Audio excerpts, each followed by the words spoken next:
L'info éco avec Capital. L'info pratique, bonne nouvelle pour les adeptes du covoiturage. À partir de janvier 2019, le forfait mobilité durable, actuellement réservé aux salariés se rendant à leur travail en vélo, sera étendu aux salariés covoitureurs. Présentée dans le cadre du projet de loi d'orientation des mobilités, cette prime pourra atteindre 400 € pour les salariés du privé et jusqu'à 200 € pour ceux du service public. Une somme qui sera défiscalisable pour l'employé. L'entreprise qui proposera ce dispositif à son personnel bénéficiera pour sa part d'une exonération de charges sociales. Le chiffre du jour, 17 000 €, c'est la somme qu'exige SFR à une de ses ex-vendeuses à qui l'opérateur a trop versé d'indemnité de départ.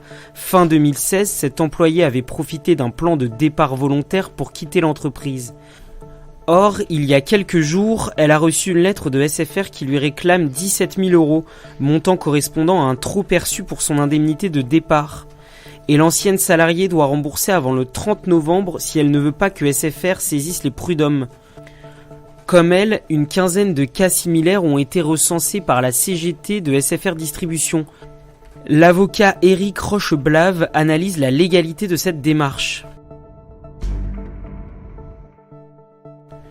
Le coup de gueule du jour est poussé par l'association Greenpeace contre les fermes-usines qui prolifèrent en France. Dans une étude publiée le 26 novembre, l'ONG épingle ces installations pour leur impact environnemental. Ces symboles de l'élevage intensif sont accusés d'émettre d'importantes émissions de gaz à effet de serre et de polluer les eaux. Capital rouvre le débat et se demande s'il ne faudrait pas interdire ces sites. Si les associations dénoncent les pollutions et la souffrance animale engendrées par ces fermes-usines, les opposants mettent en avant le système de contrôle français et l'impact sur les prix de la viande.